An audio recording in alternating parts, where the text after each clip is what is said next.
All right. Well, good evening, good afternoon, good morning, wherever you are. Welcome to the Makers of Star Garrison podcast. I am Steve Gideon. I'm the current commanding officer for Star Garrison. And with me, I have three of our makers across the state of Texas. We have today Sean Fields. Sean Fields is the owner and chief artist of Project 842. He's been a maker all his life with a broad range of skills in both physical fabrication and 3D modeling. His work can be seen all across the Star Wars costuming community and as retail products for companies like Regal Robot and Fan Wraps. He lives in North Texas with his wife, Christine, and his two children. Sam Morton is also with us. Sam is 501st approved since 2006, has been in the Droid Builders since 2007, has been in the Rebel Legion since 2010, was the South Texas squad leader in 2008 and 2009, and the Garrison executive officer in 2009 and 2010. So welcome to Sam Morton. James Roman has been a member of the 501st and the Rebel Legion since December of 2014, started making costumes and props when he committed himself to building his first Stormtrooper armor. He fell in love with the build process and has been making progressively larger and more complex projects since. Currently working on building a functional R2-D2, he's been living in Irving, Texas with his wife for the last 30 years. So welcome, James. We're here with the makers of Star Garrison this weekend to celebrate the organization FIRST for inspiration and recognition of science and technology. The mission of FIRST is to inspire young people to be science and technology leaders and innovators by engaging them in exciting mentor-based programs that build science, engineering, and technology skills that inspire innovation and will foster well-rounded life capabilities, including self-confidence, communication, and leadership. And what better a segue than an organization like FIRST to be talking to our makers of Star Garrison today. So guys, welcome and thank y'all for joining us. I'm going to start off with our first question. This is open to everyone, so feel free to chime in. So when you think about making, you think about all the different types of tools, whether they be, hand tools, whether they be programs or other devices. How did you learn the tools of your trade? I know each of you do things a little bit differently, but how did you learn the tools of your trade, whether it be 3D printing machines, maybe the programs like ZBrush or Fusion 360 that help you use those devices, or even just manual tools? Well, I can take that.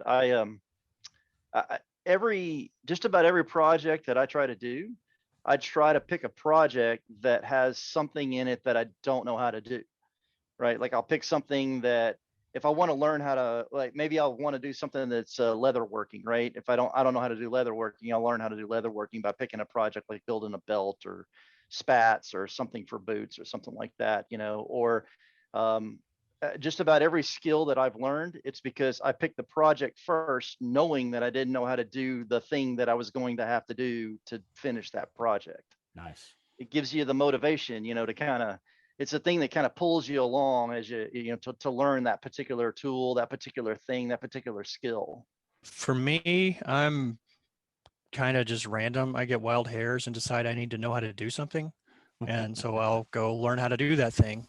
As far as the methods for those, it stems from, there's kind of three qualities. First, you have to have the curiosity and the interest in wanting to be able to do things. I personally take just a great sense of satisfaction of being able to materialize something from nothing in a manner of speaking. And since most of what I do, or most of what I'm known for, is in the digital world, that coupled with 3D printing really means that whatever pops into my wicked little wackadoo brain, I can realize I can turn that into a physical thing. Right. And that's incredibly empowering. But I also, I haven't always been that way. The digital technology hasn't existed for 47 years. So crafting with my hands was something that was ingrained in me just from a really early age. My parents are both creative. My dad builds hot rods, like literal he builds a car. Like he welds a frame, puts an engine on it, builds a body around it, and then drives it. And that's just, that's fascinating to me. I don't want to do it, but that's, he sure likes it. And that quality in him is certainly present in me as well. But the other key part is really just practice. Like whatever you want to do, you're not going to be good at the first time you try it. I fail a lot and spectacularly. And that's how I learn. Mm. But the more I keep doing it, the better I get at it. And the stuff I made 5 years ago looks like crap compared to the stuff I made yesterday. But I'm glad that I started on it. If I hadn't, then I never would have gotten to the point I am now. Right. Yeah, I always say failures are not failures. They're just stepping stones to the next, to Yeah. doing it a little bit better. Yeah. It's how not to build a light bulb. Right. There's a million ways not to. Yeah, generally, yeah, that's pretty much the same thing for me, is just getting in and practice. Most often I start off with a project in mind and have to figure out all of the bits and pieces, on a stormtrooper armor. The first cut is always the hardest one, and figuring that out, but you get better as you go along, and it gets better along, building Rebel Legion costumes. It's, learning the leather work, learning how to do the fabric, doing a lot of different skills there. And now it's, the plastics and the 3D printing and electronics and building all of those things. So it's just practice and doing it over. I know when I've been doing my TC lights on the R2, I probably built about 15 sets that didn't work before I got about 1 or 2 sets that I was happy with. So it's just something you commit yourself to do and figure out how to do it. Right. And I wanted to touch on something Sam had said too. It does help to have a specific goal in mind if you're going to learn something. Like I get a lot of people that ask me sometimes, is like, how did you learn ZBrush? And it's like, well, I needed to learn ZBrush because there was something that I needed to be able to do that I couldn't do in another modeling program. So it was kind of a forced necessity.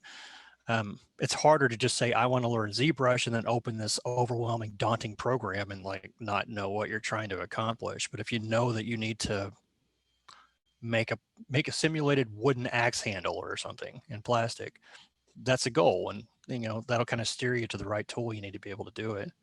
So thinking about all the failures, thinking about, what that first project looks like and what you need to change to do it.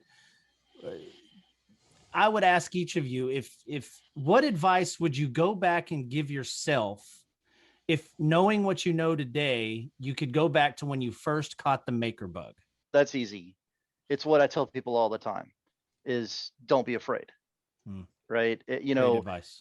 People come up to me because, okay, I've built a few robots, right? So people come up to me and they look at my R2 and he's spinning around and he's dancing, he's singing, he's popping panels open and all this stuff is happening. And they go, I can never build that. And I'm like, well, yeah, because you're trying to eat the whole elephant in one bite.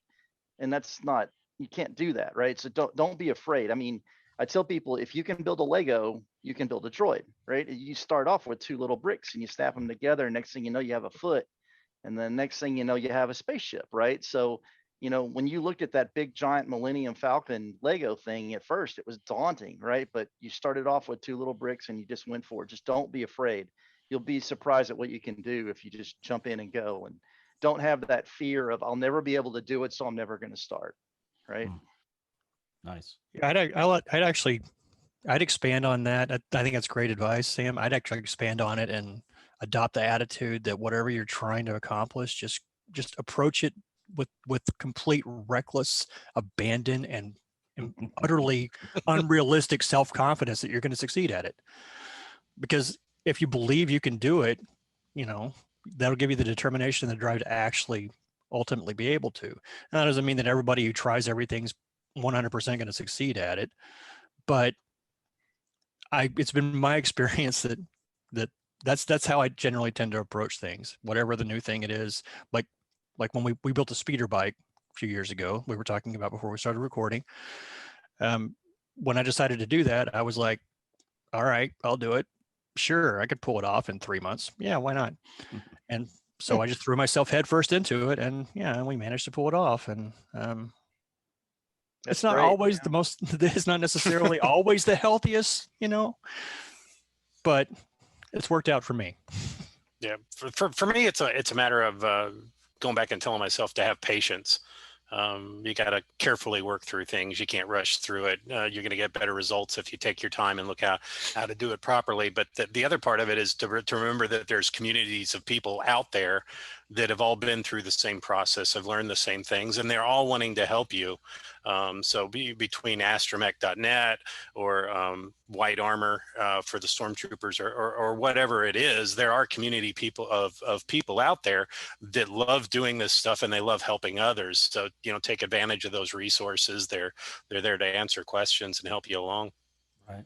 And, I think I would add, as a non-maker, what always amazed me the most when becoming a member was that, just the sheer number of talented makers and artists and just people across the world that allow us to make this happen, right? I mean, almost everything we do comes from a member, whether it's your stormtrooper outfits or, a specific type of blaster rifle for a costume, or somebody modeling parts that can be 3D printed, or somebody making Mousezilla, out of the original mouse droid ideas. And, it amazed me how that all came from inside our family.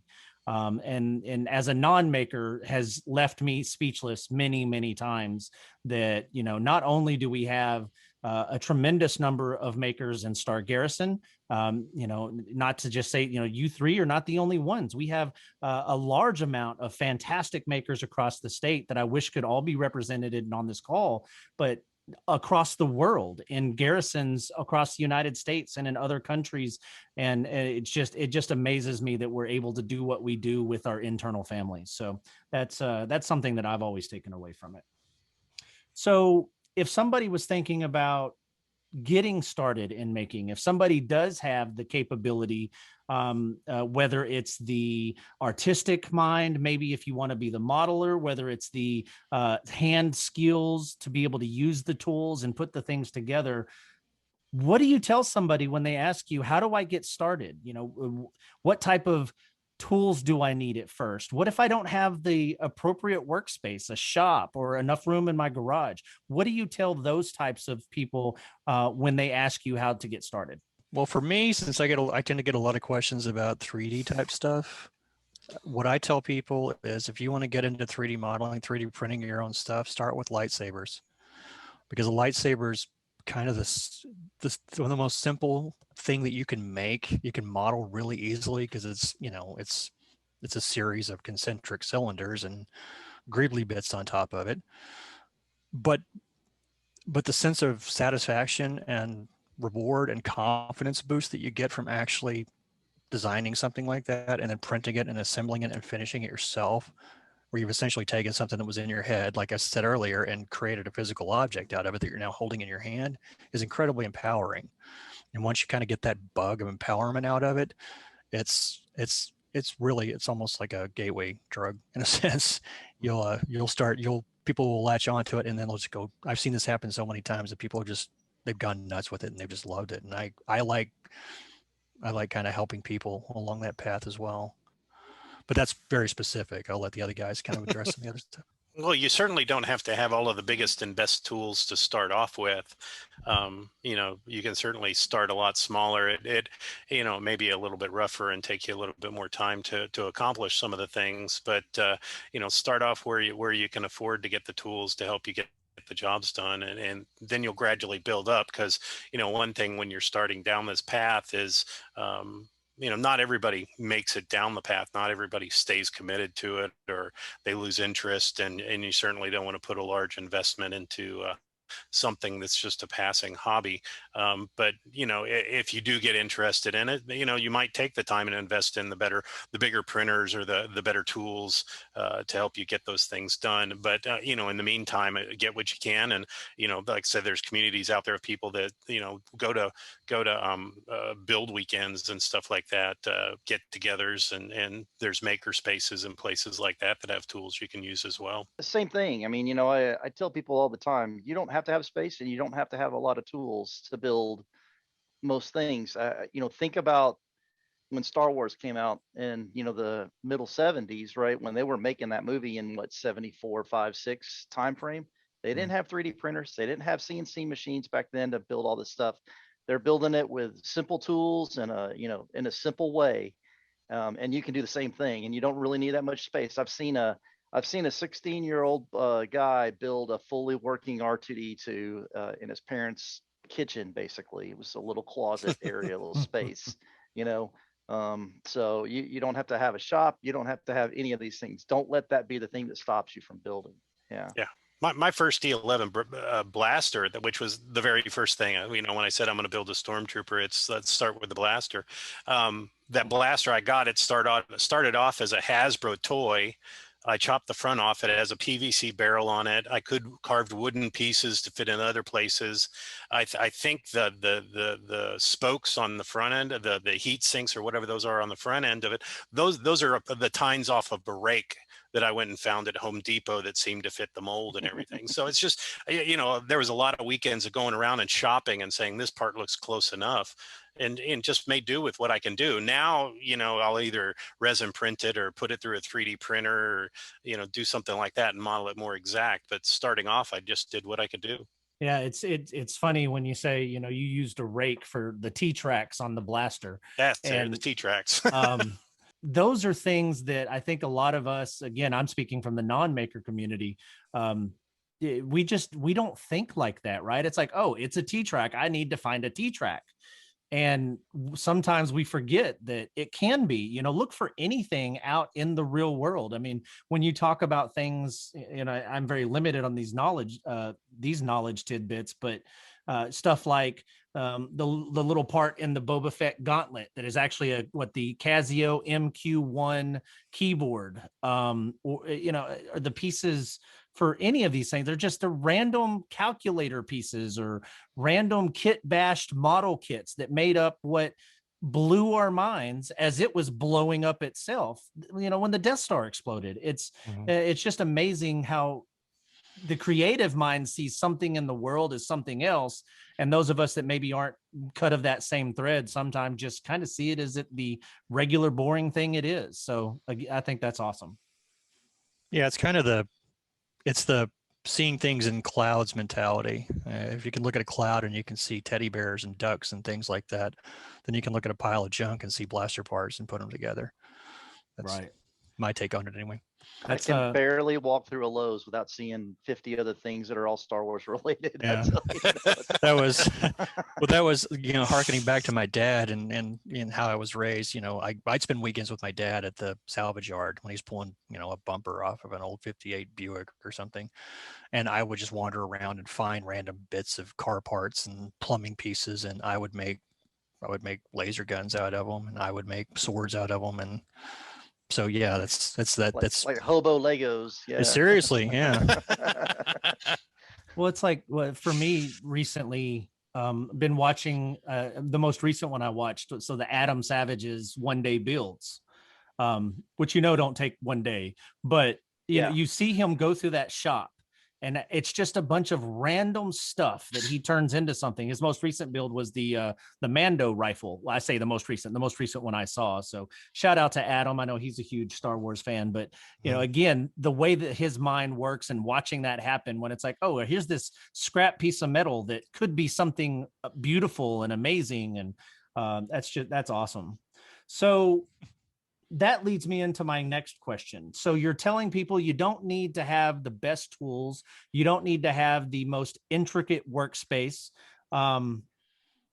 So when they come to you, how do you tell them if they like, well, do you really think I can do what you do?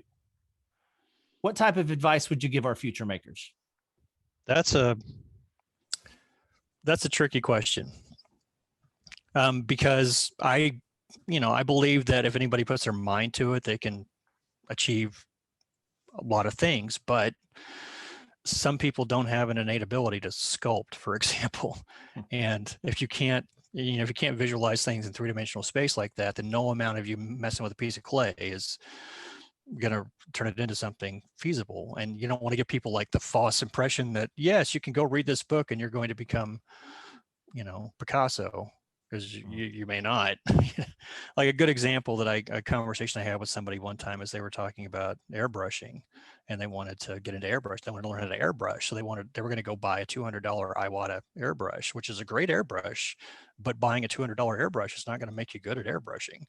You need to go buy like a $10 Harbor Freight airbrush and get good with it, then go buy the $200 Iwata one, because you may not have any kind of natural aptitude or talent for it, and then you spent $200 on something. I guess this touches back on what the other guys were saying earlier.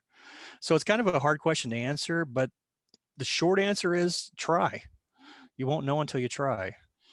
And one of the things that bugs me, that I hate to see in people, is kind of what Sam was saying earlier, is somebody seeing something he did and saying, I could never build that. It's like, how do you know?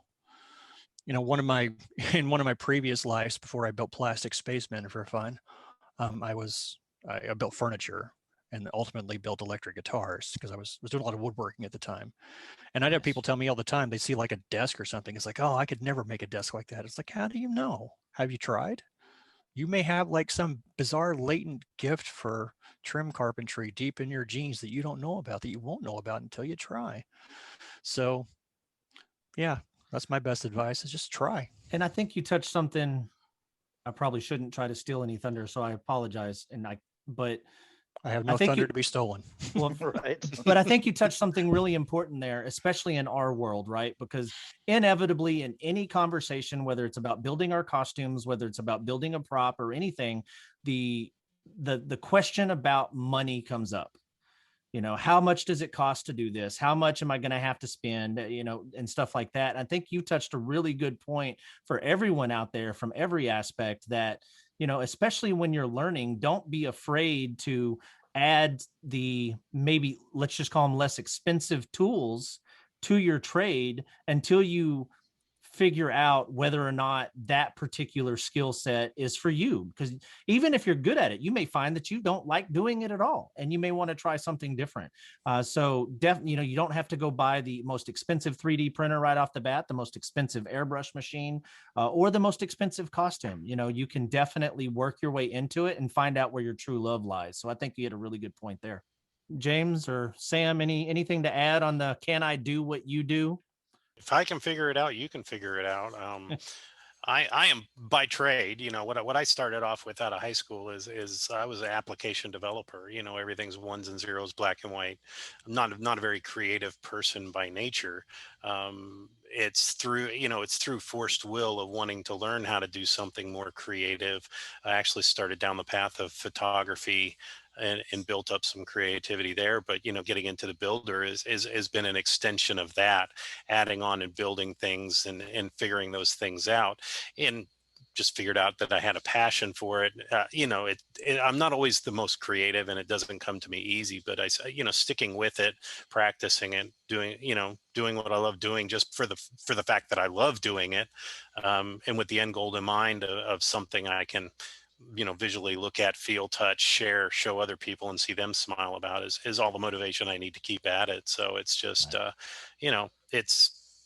think anybody can do what they set their mind to it. It's going to take different people, different speeds with different results. And you got to be happy with what you can do and just keep trying harder, and you'll learn more and more and get better at it.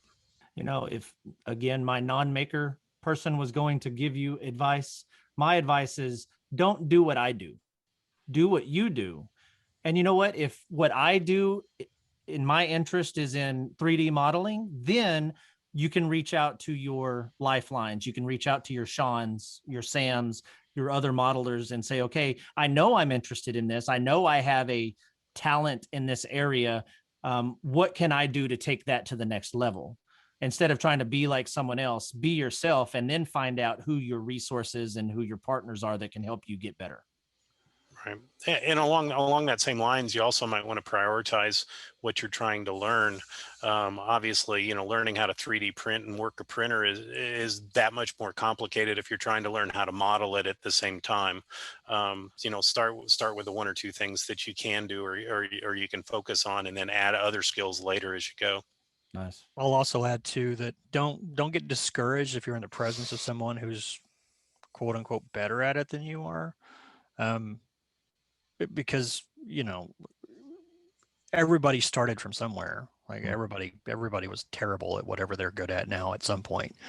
So it's okay. And most people, like I know that the four of us here, if anybody comes up to me with a question, I'm never going to, or wants to show me something they did, I'm never going to scoff at it. I'm never going to say that's terrible. Right. I would never discourage somebody. I want to encourage people, and I want people to explore and to grow. And most of the makers that I know are like that. I mean, you're obviously there are going to be bad apples everywhere, but generally speaking, the community is very welcoming and accommodating. And we want more of us in the world, because the more people there are making things, the more beautiful the world is, I think.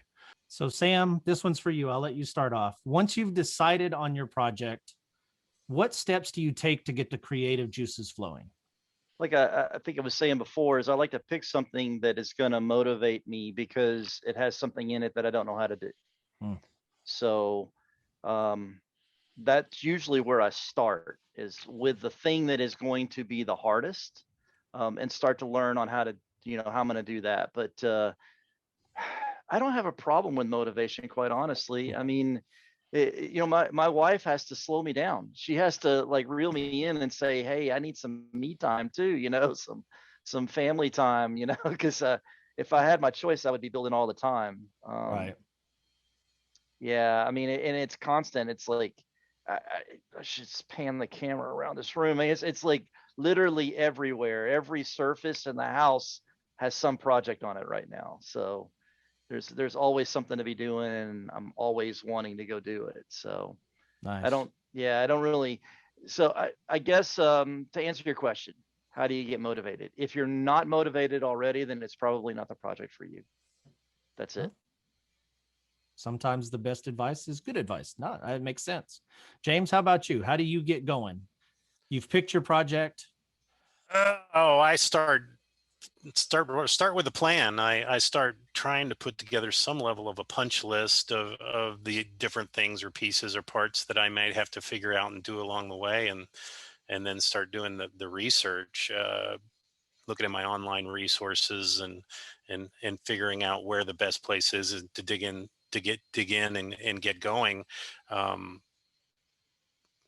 Typically when I start a project, I'm passionate about what I'm working on. So the motivation to get done is never a problem, but it's just figuring out where that first scoop in the shovel in the dirt to start digging that hole starts. And I start with the short goals where I can get a little achievements and move on from there. What do you do for your research? Do you do you gather it like on paper? Do like I use Pinterest sometimes. I'll make a pin board and pin a whole bunch of stuff to it, or maybe like Google Photos or something. Yeah, I use OneNote is a good tool that I use. Oh yeah, okay. Because I can build out folders and tabs and everything else. So like my Astromech one, just like there's one on the dome, and you start researching pictures from the movies and figure out exactly what I'm going to build. I got a picture of an episode 4 R2D2 in mind, and early in the movie, not late in the movie. I'm trying to focus on just one R2, and there's multiple in that movie. Oh, there's so many. Yeah. So just I set those goals in mind and get my reference photos going. I start making my lists in there, and as I learn things, or as I figure out which pieces and parts, I try to collect those details all into one book. So I got a 3-ring binder with a lot of instructions on it, and I also got my OneNote portfolio with everything in it, so I have reference to go back to when I get lost on other paths. I am very envious of your organizational skills, because that is not my process. Funny story on OneNote. James was actually my introduction to OneNote. And that was all because of he was the North Texas event coordinator back in 2016. Was it 16? In that general area. And I took over the year after him. And he politely sat down with me one day and said, "Here's everything. Here's how I do it. And here's how I organize it." So it was actually James that was my personal introduction to OneNote. And now I use it religiously, not only for Legion stuff, but also for my real world job. So James was my intro to that. And it is amazing the way you can plan it all out. And I know there's other programs out there, but for one that's free like that one, it is great. So You may have to try that. Yeah. Yeah. so I'm so Sean, all over the place. Yeah. On my organization. It's not great, but yeah. well, I'm So really good at writing it down. I'm really bad at staying on one tab. So I'm going to pick 4 different tabs and try to do one thing from each tab. And then I'll circle back to the beginning and do the rotation again. I'm really bad at staying on one tab and finishing that task before moving on. So my squirrel mentality gets the best of me most of the time. Sean, I think you're probably a lot like Sam, where your hand is always in a project all the time of some sort. No, not no? always. Yeah, yeah. The one thing, I don't really have anything really great as far as my motivation or getting me started or how I go about my projects. For that, the best analogy I can use is that line from The Dark Knight when the Joker says, "I just do things." That's pretty much how I operate. I get a wild hair and I pursue something to its ridiculous degree, and then I teach myself how to make knives. There you go. So, yeah. But Well, what I wanted to add to it was I'm not motivated. Like sometimes I'm not motivated, and that's okay. I don't want to. There are times I don't want to do anything. There was a 2-week stretch a few months ago where I didn't do anything but play Fallout for a couple of weeks and build anything. I'm not always there, and it's not that I need the muse to strike or something. It's more like, everything is cyclical. So in order for something to flow, it has to ebb first. So I have peaks and valleys. I have times when I don't feel like doing anything and I'm not interested in making anything, and I don't want to go dig out whatever tool it is that I have buried under something in the garage because I needed space for some other tool in order to do the thing. So I don't do the thing and I do nothing for a while, but then the muse strikes, then the inspiration hits, and then I get some forced circumstance or something that lights a fire under my butt. A recent example of this is about 2 weeks ago, my wife had surgery, and it wasn't life-threatening surgery. She's in recovery. It was pretty intense surgery, but she's recovering and we're all okay. But for 3 hours when I was sitting in a waiting room, I decided to make a Mandalorian leather belt. So I sat in a waiting room at a hospital and I hand saddle stitched 2 layers of leather together into a belt. And since I did that, I was like, okay, well, I made the belt. I might as well go see if I can machine out the buckle for it. So I went and machined the buckle. And then, okay, I might as well see if I can machine some of the ammo slugs that go in the bandolier. It's like, okay, I can do that. Well, I might as well make the bandolier now. So then I made the bandolier, and now I'm making the whole costume because it just hit me. And I'm, now I'm at this point in it. well, and I think that's So, a good reminder too, that not everybody is motivated the same way. And yeah, you don't have to be a Sam. You don't have to be going 110 at all times in order to feel like a successful maker. So I think that's good advice as well. Yeah. yeah. And that was really the whole point I was making is if you're not motivated, there's nothing wrong with you. Like it happens to me a lot. Like don't feel like you should be making something because you can be making something. It's okay to not be. Well, you talked about digging the tool out in the garage that's covered up by the next tool that you had to buy for a different project that's probably next to another tool for another project. So Sam, what's your favorite tool so far? Every single time it's different. Let me go super simple. It's super glue. Yeah. I think it's super glue. Yeah. Nice. Actually, it's probably the activator for super glue. That's my favorite tool. I remember when I made that discovery, it's like, holy cow, there's instant set super glue. Yeah. My life has changed. And I'll elaborate just a little bit. Super glue isn't always the right thing to use to glue something together, to bond something together, but having the ability to essentially like be able to tack weld things while the other kind of glue takes 12 hours to dry. You put a little drop here and a drop here and hit it with that activator, and now your part is bound together. And maybe it's a part that you couldn't have used magnets or clamps or whatever to hold it together, but you had to use something like I don't know, like okay, my Captain America costume, I was trying to glue a urethane star to a piece of leather, and nothing sticks to urethane. and definitely getting it to stay on leather was a challenge. And everything I tried failed until I got the right kind of glue that was going to take 48 hours to set up. And I put a drop of super glue on each tip of the star and, hit the activator on the leather and let it be. And it's still on there, and it's still, it's still stuck on that piece of leather. So nice. So yeah. And sometimes we think about it's got to be this cool, amazing, huge tool or something. And sometimes it's not.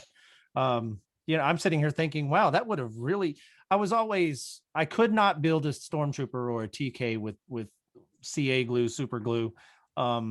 I personally am still not confident enough, and I am quite confident in Stormtroopers. But I'm now sitting there thinking, actually, that would have helped a whole lot just using the tack method. Maybe not the whole thing, but that tack method would have helped a whole bunch. That's a great idea that, see, again, I never thought of. James, how about you? What's your favorite tool so far in your experience? Well, when I was doing my Stormtrooper, it was E6000. That stuff was wonderful. Still use it today. Really, it's usually whatever my latest tool is, because I'm usually buying something pretty cool. But the latest tool that I bought, and this is going to sound boring, is a vacuum, a shop vac. And it seems kind of strange, but when you're working with putties and compounds and continually sanding plastic and wearing masks and some of this caustic stuff, it gets all over the printers, it gets all over the tables, it gets all over the floors, and just having that vacuum right there at my hip and being able to turn that on for a few seconds and clean that up as I go has really made all the difference in the world in keeping my workspace clean. So I'm pulling the shop vac out for everything now and just absolutely love it. And I would recommend it for anybody. It's funny how when you buy a new hammer, everything looks like a nail, right? So. Absolutely. And I just got a cordless screwdriver too, so I'm happy with that. Can I guess what Sean's favorite tool is? Is it Fusion? My favorite? Actually, I was gonna say, see, that's hard. Like, favorite is. I know, right? Yeah, it's like which one. It's almost like a better question is which one do I use the most, and that's even a hard question to answer. Honestly, I think my favorite tool, though, the thing I love the most, is my Proxxon pen sander. I don't know if you've ever heard of one. Yes. But it's like a little bitty. It's the size of it's like yay big. It's a reciprocating sander, little fine detail sander. It has little interchangeable heads on it that you can use adhesive back sandpaper on. And if you're 3D printing something, or even like it was made for plastic scale model builders, but it's great for 3D printing because you can get like really nice. With the single head, or the 3-head one? I got the single head one. The single head one. I've got like 5 of them actually. But. Oh, good Lord. I just I get tired. I got tired of like hunting around for the different heads because I'd lose them. So I just bought 5 of them, and each one has a different shaped head on it. So I just pick up the one I want. That's great. Yeah. That's funny. Yeah, that's my solution to project organization. It's just a bunch of tools. I don't have to look for the thing that I lost. So, but yeah, I do love, I love Fusion. I love Fusion. I love ZBrush equally. They're both have different strengths I'm actually using ZBrush more now than Fusion for. Really? Okay. Yeah. I mean, it's like for, not to get too into the weeds, but, for purely mechanical stuff, yeah, Fusion makes sense. But so much of what I'm doing these days, especially the stuff I'm professionally doing, it requires sort of both. So sometimes I'll make like the hard surface stuff in Fusion, then import it into ZBrush, do the sculptural stuff, or I'll just do it. I've gotten pretty good at doing hard surface modeling in ZBrush, so I can just do it all straight in there. I would never try to make wearable armor, I think, purely in ZBrush, but anyway, that's a little too far down the weeds for the purpose of this thing. One of my builders, Jesse Marcelli, he's my builders. One of the builders near me in Houston. He drew the 3PO that everybody prints, right? Oh, nice. He did it in ZBrush. Yeah. That's been kind of the funny thing, and something somebody said earlier made me want to touch on this. So this is probably as good a time to any. When it comes to a new maker, there are, in my experience in the Star Wars, the costuming community, the prop making community, even the collecting community, they're kind of 2 fundamental schools of thought for people when it comes to the nostalgia and the love of all things Star Wars. And school number 1 is the spirit of the law, and then school number 2 is the letter of the law. And the letter of the law guys are the ones who are going to go find the Casio keyboard piece to put on their Boba Fett costume, because that is 100% screen accurate. And I know that's the joy or the hobby for a lot of people. I'm Camp A, letter of the law. If it looks good and it looks like the thing it's supposed to look like, it doesn't have to match down to the millimeter what the screen use thing was. So something that's been really interesting for me is some of the stuff I've done professionally has been to create licensed Star Wars stuff for different companies. And some of the people that I've worked for are very much Camp B, letter of the law. Mhm. So just a kind of a funny story. I had to do a Darth Vader helmet or really was the front part of the helmet for a project. And I modeled it in Fusion, and it was perfect, perfectly symmetrical. Mhm. And I said, I gave the first kind of comp, and they said, no. I said, you need to go muck that up and make it look like it was hand sculpted. And that was against every fiber of my being, to take something that was beautiful and perfectly symmetrical and go make it not, so that it looked like what was actually used in the films.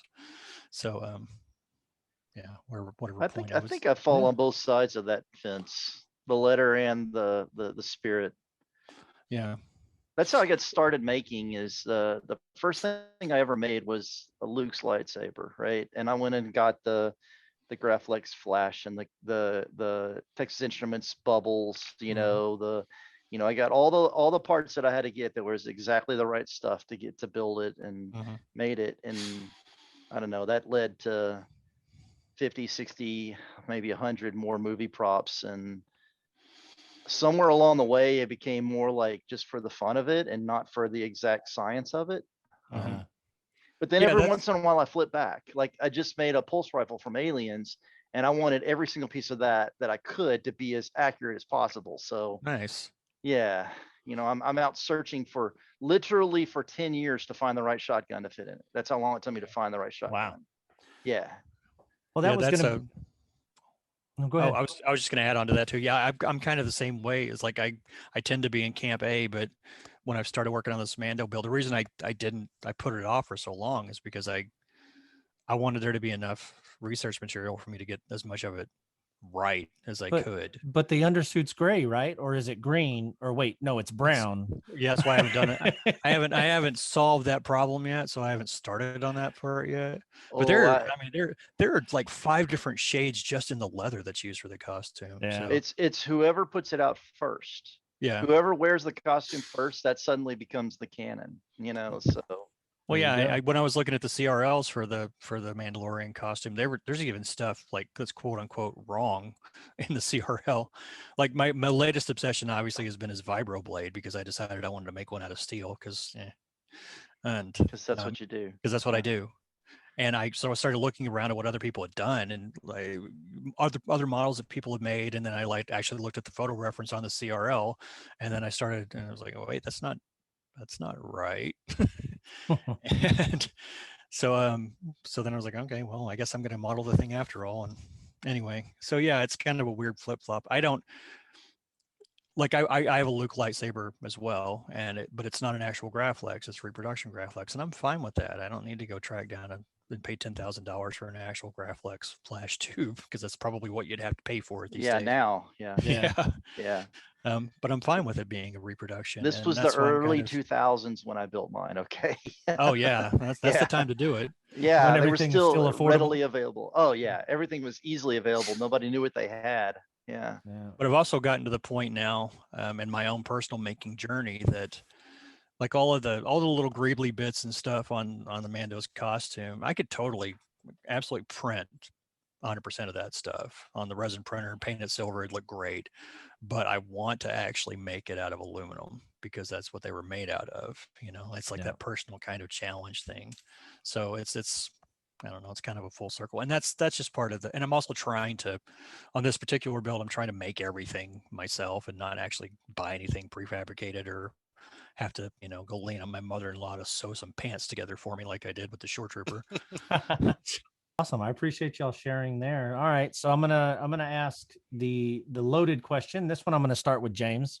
James, is there a skill that you don't currently have, that you're not currently using, I know Sam mentioned several times earlier, he's like, when I'm picking a project, I like to pick a project that has something in it that I don't currently know how to do yet. What is that skill that you don't currently have that you would like to have in the future? Contrary to the other people in this conversation, I don't know how to 3D model. And that's something that I always want to do. I've managed to use to install Fusion on my computer, and I can make little round things. But like like a washer, I can make a washer with Fusion 360. But I really don't know how to 3D model, and I think that's something that I would enjoy. Um, but I'm looking forward to a project that if I want to sit down and try and fully model it out and figure those out and see it get printed and put together. That's why I like to head with it. There's so many people out there putting out great stuff, that it's just inspirational to me, what they can do, and I just like to understand a little bit more of what they do, and just do some more for myself to see how that would work out. Very good. For what it's worth, you totally could, James. I have 100% conviction and belief that you totally could. You take to it like a duck to water. Well, I But- appreciate the vote of confidence. We'll have to Yeah. see. Sam, how about you? I was going to say, James, if you're a software developer, certainly you could do the mechanical Yeah, bits of it. Yeah. that's Mechanical 3D would be right up your alley, I would bet. Yeah. Right. yeah. I wouldn't dive into ZBrush. That'll just frustrate the bejesus out of you. But Yeah. yeah, you could pick up, and Fusion's not the most intuitive software, but it's right up your alley. And yeah, I think if you can do geometry, you can figure it out. Well, cool. I'll have to seriously jump in and call you guys when I need help. Yeah, make a lightsaber. There you go. That's my challenge to you. All right. What's Well- that skill on the horizon for you, Sam? It's super easy. It's been out there looming and waiting for me for almost 2 years now, and it's welding. I don't know how to weld. Okay. And I have a welder. I have a welder sitting in a box under my workbench right now. And I don't know, something about it is just so intimidating. And I just haven't, we were talking about speeder bikes earlier. I've saved my son when he was little. He had one of those little Razor electric motorbikes, right? Mhm. And I've been thinking about making a speeder bike out of that, so I could weld a frame around that. I've always wanted to do that Power Wheels Racing League. I've always wanted to build like one of the buggies from Mad Max, like the VW with the spikes on it, like a little version that I could barely fit in, so I could weld a frame out of that. Maybe one of those projects as soon as but that is another problem I have, and that's space. I don't have the space to store a big thing like that, so I get reluctant to start that project. And everything that I do that takes a lot of space like that, I have to put up every single night if I'm going to get my car back in the garage, right? Right. And I'm going to put my car back in the garage every single night. Now, when I get my truck, it'll be different, but that's 6 months away. I'm still waiting for Elon to give me a date, right? So, Oh, he's going for the space truck. yes. Mm-hmm. Nice. I put my reservation in 30 seconds after that site went live. So Nice. first in line. So, Sean, I've seen a few of the things you've dabbled in, but what's the skill you are working on, or what's the skill of the future for you? Well, the thing I'm actively researching equipment purchases for right now is lost wax casting, metal casting. I know how to do it. I just don't have the stuff to do it. Because there's a lot of things that, like, again, using the speeder bike as an example, there are a lot of parts that I would benefit greatly from being made out of metal that can't really be machined on a mill or a lathe easily, like the control knobs on the thing. But if you could make make an investment mold and cast them in aluminum or something, that would be perfect. So I want to know more about it. I've done a little bit. I have a forge that I can actually smelt stuff, so I can actually melt aluminum and pour it into something. And I've done some ingots and little things, but I haven't actually tried to. Really, it was this, the thing that's lit the fire under me is making this vibro blade, is because I want to make the handle pieces out of aluminum. And I thought I would machine them at first, which I might be able to, but there are a lot of compound curves and stuff that you can't do on a manual mill really easily. So then I thought I'd try to cast it. So that's really the thing that, plus, you can do belt buckles and jewelry and stuff like that. Seems like a good skill set to have. So that's really what's interesting me right now. Nice. And you know, I need to get better at welding. I have a welder and I'm okay at it. I can get two pieces of metal to stick together. It just looks like poop, but it holds. It'll stay, but it just looks horrible. So I need to get better at welding. But again, that's practice. So if each of you had to think about the project that, for the lack of a better word, defined you. Someone says Sean Fields. Oh, he's the one that did this. Or Sam Morton's the guy that does this. I mean, obviously, I've got some ideas, knowing all of you personally. James. Whenever James is around, I know this is around. What would that be for each of you? What do you think it is? I guess I should say, because other people may have a different idea. But for you, what do you think that is that first defined you in the maker world, in the Star Garrison costuming community, or the Star Wars costuming community? Okay, yeah, I was just saying we need to narrow this down. We need to narrow it down to a time frame and a group of people.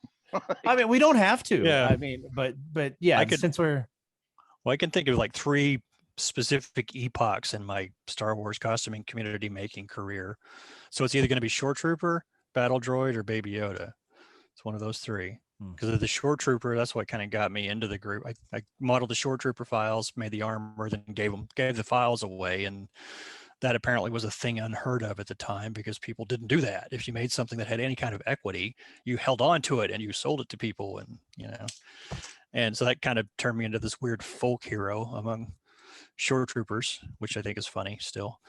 And then I did the Battle Droid, and there are now lots of and the Battle Droid got used by Lucasfilm in Episode 9, which was kind of cool. And but then I did when the first season of Mandalorian came out, I did a printable action figure of the Baby Yoda character, and then again gave the files out with the go give toys to children, and that I kind of trace it back to like when I had spikes in Instagram followers. It was like bam, bam, bam. Gotcha. Oh, Magic Wheelchair. That's the other one too. That's the other thing. Oh, yeah. Yeah, Actually, that was awesome. So yeah, one of 4 things that people probably say. Which one were you thinking? I'm curious. Actually, for me, I think everything you mentioned is fine, but I mean, for me, I think the speeder bike stands out the most. I remember the kids. I think that particular year we were at Fan Days, I believe, at the Irving Convention Center. We had it on display, and it was the first time we had any type of display like that in quite some time. And I just remember the impact it made on the kids, on kind of everybody there, really everybody there. Everyone wanted to take pictures with it. The kids loved it. The troopers loved it. It was just, I think for me, that's what stands out. Certainly, when you were either that or prior to your membership, which was first approved with the Shore Trooper, I believe. You showing up, was it Fan Expo 2016 in your Guavian? Oh, I don't know. You remember that? Yeah. See, yeah, that was 2000. I mean, it helps that the bucket's hanging behind you, but yeah. Oh yeah. That is my earliest memory of you. I kind of forget that I did that sometimes. That was just sidebar. That helmet is awful to be at a convention in. I mean, it's probably like a Tuscan. You have zero peripheral vision, and because of that big target face, the big red nose in the middle of it, like every time you breathe out, it just goes right back into your face. So you're like perpetually hyperventilating, and you can't see anything. So I kind of had a little freak out when I was wearing that thing. So I haven't worn it since. I wore it one time in public. Sam, what are you thinking? What would you say your legacy is so far? It's all time based, right? I mean, and if we're going to stick to just the Star Wars community, in the beginning, it was probably, when I first got started, I organized and built, I shouldn't say I helped organize and build 7 Jawas. And back then, nobody had any Jawas, and they didn't exist. Well, back then, the whole garrison was probably 40 or 50 people at most. South Texas was a dozen people, and only maybe 8 or 10 in Houston. So you put 7 Jawas in a place, and people freak out. So I built one for my son, and it had the whole, the button and the thumb that makes the Jawa sounds, and all that business, and nobody had seen it. So that was kind of that. And then, probably if I had to say now, I'm probably known for droid building right now. And I don't know what droid it would be. I mean, it's all of them. I mean, if you ask you guys, I would bet you would think of R2 first. If you ask my droid builder friends, they probably think of my Zilla train first. Awesome. James, what about you? Costuming wise, I would guess it would be the Stormtrooper more than anything else, but my Obi-Wan's up there too. Quite a few people like that one.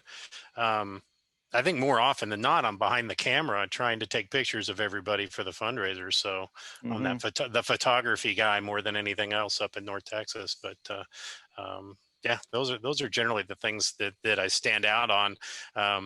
I know there's so many other people with so many other impressive costumes, and I can't turn them out at the rate that some people do. People show up to conventions with something new every time you turn around, and I'm still working on the same thing a year later. I enjoy the process, so I take my time. So, those are the things that come to mind for me. Again, it just shows that, everybody is motivated differently, whether it be a different timeline, whether it be, how many projects one can take on. We've got members that I forget, Sam. I think one of the things that stands out for me, for you, is it was Mousezilla for me. I remember that was the first time I'd ever seen that. But you've had many. You mentioned, kind of the Star Wars costuming community. You obviously have been an active costumer much longer than just Star Wars. I mean, I've seen some of your photos of that. But even within all of the Star Wars costuming communities, you've got multiple costumes. And I think a lot of people, I only have 2, right? But we have members like yourself that have many costumes. There's a North Texas member probably working on his 20th or 30th at this point. Wow. and other members across the state of Texas that have, probably 10 plus costumes. So, everybody's motivation is different, and their capability to build those costumes, those props, whatever the case may be. I think that's always a good reminder that, we're part of this community of people that is very diverse, both in what we're capable of creating, as well as just the people that we call friends and family most of the time. So, yeah, I think we're getting close to that time. I'm going to slowly wind it down here and say again, I can't thank each and every one of you enough just for coming and spending some time with us tonight. Very different backgrounds, whether it be geographically or from where your building careers have come from. I'm going to start with James because you've already said it, but I'm going to close out with, tell us what you're working on now. So James, you said you're working on R2. When did that motivation start for you? And what do you see as your debut date for him? What is that looking like for you? Oh, well, everybody dreams of making R2D2 when you show up and you're doing an event and R2 strolls in. He's like a big old diva and takes all the attention, and everybody loves him. So it's one of those things that I've always dreamed to be able to do. And yeah, absolutely. Just somebody turn him away. But I actually started my R2D2 with when COVID started. I needed something to keep myself from going crazy. And I said, you know what, I'm going to start doing this. And much to my wife's chagrin, every time I turn around and say, I'm going to do something, my timetable's a lot faster than what she's thinking. Next thing you know, I'm heading, it's all 3D printed. So I was heading off to the store and trying to buy up all the spools of filament about the same time everybody's trying to print PPE and stuff like that. I'm just trying to get enough white filament to print off my R2D2. So that's been what I've been doing with it. And I'm hoping to have a fully rolling chassis within the next 2 or 3 weeks. So I'm hoping by the next convention this fall that I'll have them mostly done and ready to go for everybody to see. So it's getting close. Well, that's exciting. I can't wait. Sean, you've talked about, and you don't have to talk about this if there's something else, but you've talked about, you've been working on the Mando. So Is that your current project, or is there something else as well? That's the one as of 2 weeks ago. I still have, I kind of like James. I started on R2 build. It's actually right before lockdown. I started on mine because Wayne Orr had an aluminum dome he was selling, and it was his. He didn't want to sell it because we kind of needed to, so I offered to buy it from him to keep it quote unquote in the family. And so I got this aluminum dome, and I was like, okay, well, I might as well build an R2. And then the lockdown hit, and I was like, okay, well, now I'm going to build R2 because I need something to do. And yeah, mine's all like fabricated, everything's printed. I got to the point where I had to start sanding and painting, and I was like, I don't feel like doing that. So there he sits. Most of his electronics are sort of working. I diverged from I had this, I guess for him, I had this grandiose idea that I wanted to diverge from the, discrete remote control method and make him voice activated. So he's basically got an Alexa built into him. So he's voice commands. So I can say, hey, R2, and he'll like do stuff. Interesting. Yeah. That's like the old Hasbro one, right? Yeah, but he's got LiDAR on his feet, so he won't run into walls, and he's got to follow me. He's got to follow me. He's got a follow me feature, so I can he'll tether to a Bluetooth iBeacon that I've got in my pocket, and he'll follow me around. Oh man.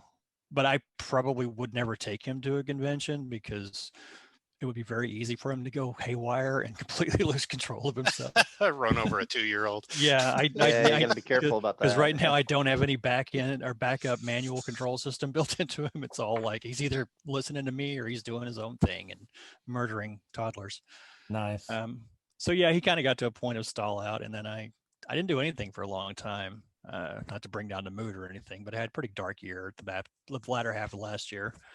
And then really this year's, like with this Mando thing, is kind of the first big project that I've picked up for myself and have just done for the sake of doing and enjoying doing.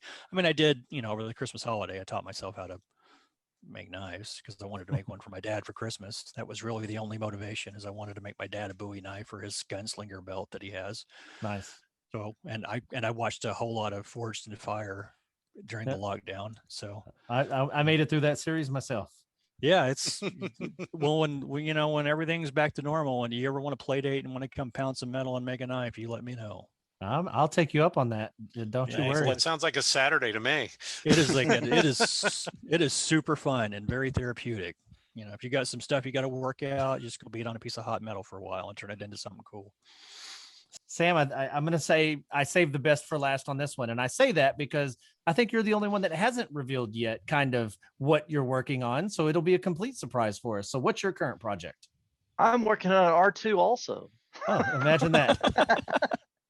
I'm actually working on R2 number 2. That's him right there. So I wanted to do a 232 version of R2 in all aluminum,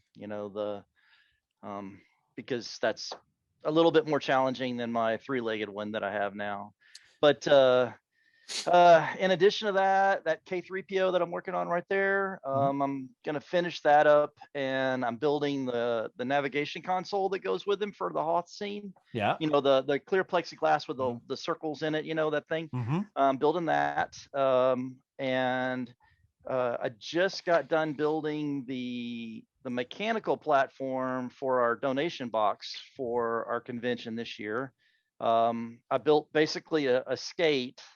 Okay, so it's like an aluminum plate that has mechanism wheels. Mechanism wheels are they have rollers that are angled, so it can drive forward and strafe sideways and rotate in so any direction at all. And we're building a donation box on the top of that skate, so the donation box can literally follow people around in any way that it wants to go. Nice. That's awesome. Yeah. And then the last thing that I'm working on is, and this is on the side burner right now, but it's a robotic parrot. Oh, that's fun. Yeah. Wow. Okay. And it's got like a voice activation thing, and he talks and blinks and moves and all that. And just because I need company in the garage, so I'm gonna I'm gonna put him up there with a motion sensor so that he pops jokes off every once in a while when people are in the garage. Yeah. So, that's awesome. That's awesome. Yeah, just fun stuff. Lots of R2s. So I'm going to have to encourage y'all on your next droid build. We need some Imperial droids. But guys, again, I can't thank y'all enough. Thank y'all so much for coming on tonight. Thank you for being a part of, the makers of Star Garrison. Again, a shout out to all of our makers across the state of Texas. We've got tons and tons of extremely talented makers, builders, artists, you name it. Lots of you out there, as well as all across the Legion. Thank y'all for what you do. It helps make what we do fun. It helps make it an exciting experience for our communities, whether it be at conventions, whether it be with our children's hospitals, whether it be just basic community events. I mean, it really makes it fun for everyone to continue to love the Star Wars universe that we love. So guys, Sam, Sean, James, thank you for coming on tonight. And I really appreciate your time. This is Happy to great. do This it. was- Yeah, it was a lot of fun. Yeah. Yeah, it was.